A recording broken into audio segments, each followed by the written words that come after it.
Introducing the all-new Italiano range of pizza. Pizza Ultimo. Pizza Hut.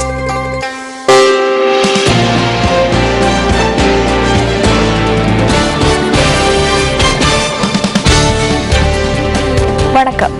இது news ஃபர்ஸ்டின் காலை நேர பிரதான செய்திகள். விரிவான செய்திகளுக்கு செல்லும் முன்னர் தலைப்புச் செய்திகள்.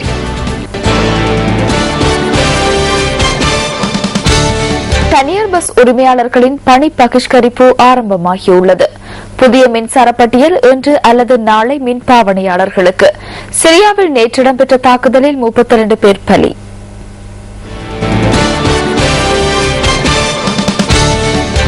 இனி விரிவான செய்திகள். தனியார் பஸ் உரிமையாளர்களின் பணி பகிஷ்கரிப்பு ஆரம்பமாகியுள்ளது. தென் மாகாண தனியார் பஸ் சங்கம் மற்றும் வடமேல் மாகாண தனியார் பஸ் சங்கம் ஆகியவற்றுடன் இணைந்து அகில இலங்கை தனியார் பஸ் நிறுவனங்களின் சம்மேளனம் நேற்று நள்ளிரவு முதல் இந்த பணி பகிஷ்கரிப்பை முன்னெடுத்துள்ளது. எனினும் இந்த பணி பகிஷ்கரிப்புக்கு சில பஸ் உரிமையாளர்கள் சங்கம் ஆதரவு தெரிவிக்கவில்லை. தேசிய கொள்கைக்கமைய கிடைக்க வேண்டிய 10% பஸ் கட்டண அதிகரிப்பை வழங்குமாறு கோரி தனியார் பஸ் உரிமையாளர்கள் இந்த பணி பகிஷ்கரிப்பை மேற்கொண்டுள்ளனர். தமது பணி பகிஷ்கரிப்பு நாடளாவிய ரீதியில் வெற்றிகரமாக முன்னெடுக்கப்பட்டுள்ளதாக அகில இலங்கை தனியார் பஸ் நிறுவனங்களின் சம்மேளனத்தின் பிரதம செயலாளர் அஞ்சன பிரியஞ்சித் தெரிவித்துள்ளார். அச்சுறுத்தல்கள் மற்றும் தடைகளுக்கு மத்தியில் இந்த பணி பகிஷ்கரிப்பு முன்னெடுக்கப்படுவதாகவும் அவர் சுட்டிக்காட்டியுள்ளார். எவ்வாறாயினும் இந்த பணி பகிஷ்கரிப்புடன் தாம் இணைந்து கொள்ளவில்லை என இலங்கை தனியார் பஸ் உரிமையாளர்கள் சங்கத்தின் தலைவர் கெமுனு விஜயரத்ன குறிப்பிட்டார். வழமை போன்று நாடளாவிய ரீதியில் பஸ் சேவைகளை முன்னெடுப்பதற்கு தீர்மானித்துள்ளதாக அவர் சுட்டிக்காட்டினார். இந்த நிலையில் பணி பகிஷ்கரிப்பை மேற்கொள்ளும் பஸ்களுக்குரிய அனுமதி பத்திரங்கள் ரத்து செய்யப்படும் என தேசிய போக்குவரத்து ஆணைக்குழு தலைவர் ரோஷான் குணவர்தன கூறியுள்ளார். பயணிகளை பணயமாக வைத்து எவரேனும் பணி பகிஷ்கரிப்பை மேற்கொண்டால் அதற்கு ஒருபோதும் இடமளிக்கப் போவதில்லை என அவர் வலியுறுத்தியுள்ளார். நாடளாவிய ரீதியில் 23,000 தனியார் பஸ்கள் சேவையில் ஈடுபடுவதாகவும் முடியுமாயின் அதில் 25 பஸ்களையேனும் பணி பகிஷ்கரிப்பில் இணைத்துக் கொள்ளுமாறு தேசிய போக்குவரத்து ஆணைக்குழுவின் தலைவர் பணி பகிஷ்கரிப்பை அறிவித்துள்ள தொழில் சங்கங்களுக்கு சவால் விடுத்துள்ளார். இதேவேளை பணி பகிஷ்கரிப்பினால் மக்களுக்கு ஏற்படும் அசௌகரியத்துக்கான பொறுப்பை தனியார் போக்குவரத்து சேவைகள் அமைச்சரை பொறுப்பேற்க வேண்டும் என அகில இலங்கை தனியார் பஸ் நிறுவனங்கள் சம்மேளனங்களின் பிரதம செயலாளர் அஞ்சன பிரியஞ்சித் கூறியுள்ளார். எவ்வாறாயினும் குறுகிய நோக்கங்களுக்காக முன்னெடுக்கப்படும் பணி பகிஷ்கரிப்பினால் மக்களுக்கு சிரமம் ஏற்பட இடமளிக்கப் போவதில்லை என தனியார் போக்குவரத்து சேவைகள் அமைச்சர் சிபி ரத்நாயக்க வலியுறுத்தியுள்ளார். மக்களுக்கு சிறப்பான போக்குவரத்து சேவையை பெற்றுக் கொடுப்பதே தமது நோக்கம் என அமைச்சர் குறிப்பிட்டுள்ளார். இதற்கு மாறாக எவரேனும் செயற்பட்டால் அவர்களுக்கான போக்குவரத்து அனுமதி பத்திரங்களை ரத்து செய்து வேறு பஸ் உரிமையாளர்களுக்கு அவற்றை வழங்குவதற்கு நடவடிக்கை எடுப்பதாகவும் அமைச்சர் சிபி ரத்நாயக்க மேலும் தெரிவித்துள்ளார்.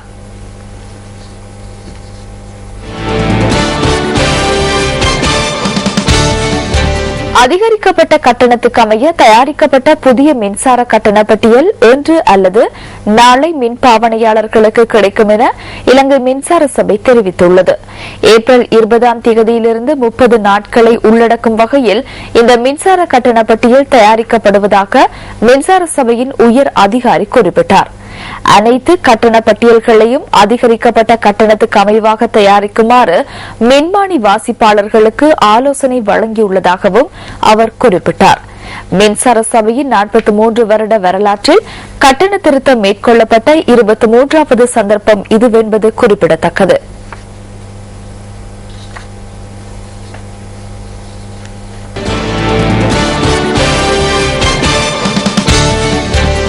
முப்பது வருட யுத்தத்தின் போது ஏற்பட்ட அழிவுகள் தொடர்பில் கணக்கெடுப்பொன்றை நடத்துவதற்கு தொகை மதிப்பு மற்றும் புள்ளி விபரவியல் திணைக்களம் நடவடிக்கை எடுத்துள்ளது. கற்றுக்கொண்ட பாடங்கள் மற்றும் நல்லிணக்க ஆணைக்குழுவின் பரிந்துரைக்கமைய இந்த கணக்கெடுப்பு முன்னெடுக்கப்பட உள்ளதாக திணைக்களத்தின் பணிப்பாளர் நாயகம் TC குணவர்தன தெரிவித்தார். இந்த கணக்கெடுப்பு தொடர்பான அறிக்கையை 6 மாதங்களுக்குள் சமர்ப்பிக்க எண்ணியுள்ளதாகவும் தொகை மதிப்பு மற்றும் புள்ளி விபரவியல் திணைக்களம் குறிப்பிட்டுள்ளது. இலங்கையில் யுத்த சூழலில் ஏற்பட்ட மரணங்கள், இடம்பெயர்வுகள், காணாமற் போதல் மற்றும் சொத்துக்களுக்கு ஏற்பட்ட சேதங்கள் குறித்து இதன்போது முக்கிய கவனம் செலுத்தப்பட உள்ளது. நடவடிக்கை குழு ஒன்றின் ஊடாக வினா கோப்பை தயாரித்து அடுத்த மாதம் கணக்கெடுப்பை ஆரம்பிக்க உள்ளதாக தொகை மதிப்பு மற்றும் புள்ளி விபரவியல் திணைக்களத்தின் பணிப்பாளர் நாயகம் குறிப்பிட்டுள்ளார். இதன்போது நாட்டில் உள்ள அனைத்து வீடுகள் தோறும் சென்று தகவல்களை திரட்டுவதற்கு தீர்மானிக்கப்பட்டுள்ளது. மாவட்ட நிர்வாக அதிகாரிகளின் ஒத்துழைப்புடன் கிராம உத்தியோகத்தர்களை கணக்கெடுப்பு அதிகாரிகளாக பயன்படுத்தி இந்த கணக்கெடுப்பை வெற்றிகரமாக முன்னெடுக்க உத்தேசித்துள்ளதாகவும் புள்ளி விபரவியல் திணைக்களத்தின் பணிப்பாளர் நாயகம் மேலும் கூறியுள்ளார்.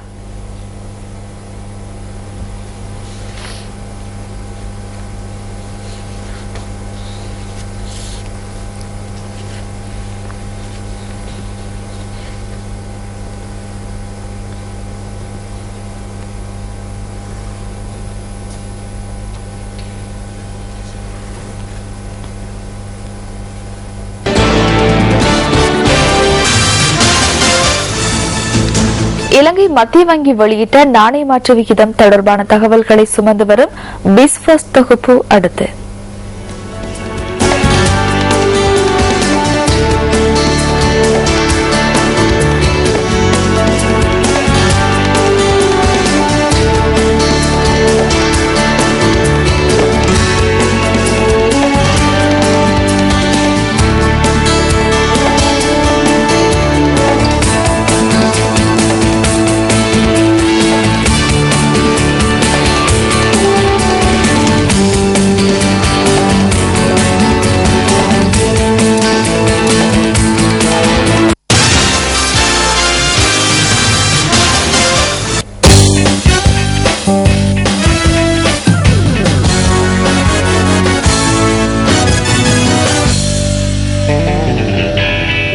ரோம் மாஸ்டர்ஸ் டென்னிஸ் தொடரின் மகளிருக்கான ஒற்றையர் பிரிவு சாம்பியன் பட்டத்தை 4வது முறையாக அமெரிக்காவின் செரீனா வில்லியம்ஸ் சுவீகரித்துள்ளார். இறுதிப் போட்டியில் முதல் நிலை வீராங்கனையான விக்டோரியா அசரெங்காவை 2-0 என்ற செட் கணக்கில் செரீனா வில்லியம்ஸ் வெற்றி கொண்டார். முதல் செட்டை 6-1 என கைப்பற்றிய செரீனா வில்லியம்ஸ் இரண்டாவது செட்டையும் 6-3 என தன்வசப்படுத்தி சாம்பியனாக தெரிவு செய்யப்பட்டார்.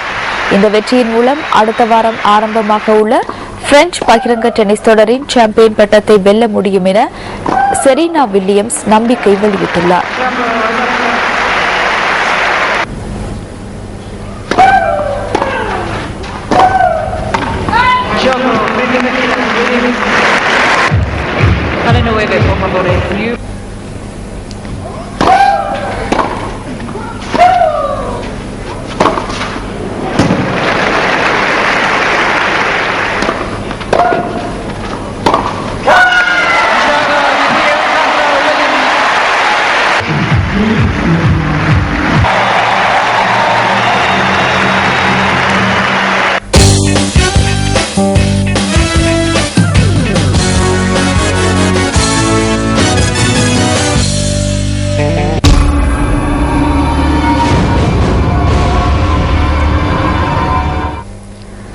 பத்மராஜாவின் இயக்கத்திலான மிகவும் திகழ் நிறைந்த திரைப்படமான மாசாணி என்ற திரைப்படம் தொடர்பான பார்வை இன்றைய என்டர்டெயின்மெண்ட் ஃபெஸ்டில் காத்திருக்கின்றன. இந்த திரைப்படத்தில் ராம்கி மீண்டும் தோன்றியுள்ளார். பொண்ணுங்க போர் அடிச்சா லவ் பண்ணுவாளுங்க, ரொம்ப போர் அடிச்சா விட்டுட்டு போயிடுவாளுங்க. மல்லி மல்லி பூவுக்கு பேர் போன மதுரையில துள்ளி துள்ளி ஆட வந்தேன் தூங்காத நகரத்தில. நாங்களே யார் யாரையா கூட்டிட்டு வந்து பாத்துட்டோம் சாமி.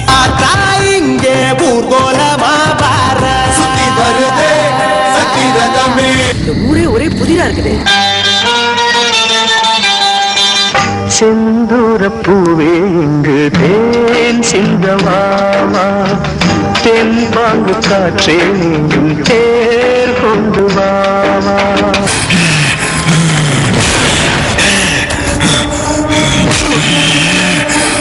கோயிலுக்கு வெளியே பேய் பிசாசு கும்பி அடிக்குதுரி, கும்பி அடிக்குது.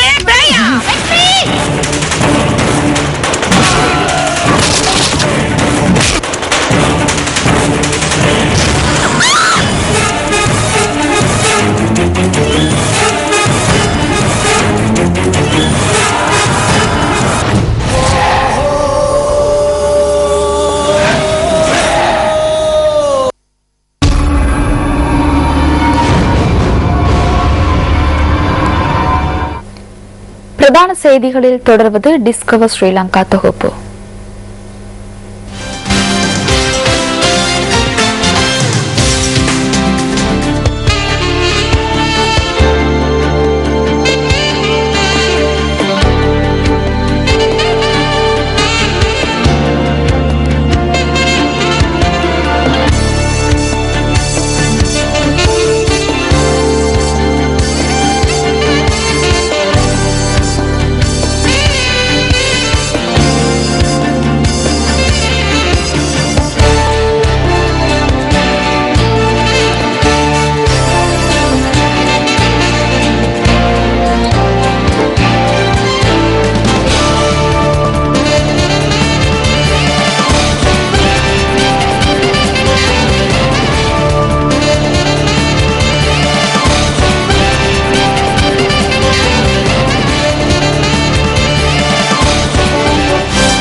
இத்துடன் நியூஸ் போஸ்டின் இன்றைய காலை நேர பிரதான செய்திகள் நிறைவு பெறுகின்றன. நமது அடுத்த மணித்தள செய்திகளை 10:25க்கும், மதிய நேர பிரதான செய்திகளை பிற்பகல் 1 மணிக்கும் எதிர்பாருங்கள். வணக்கம்.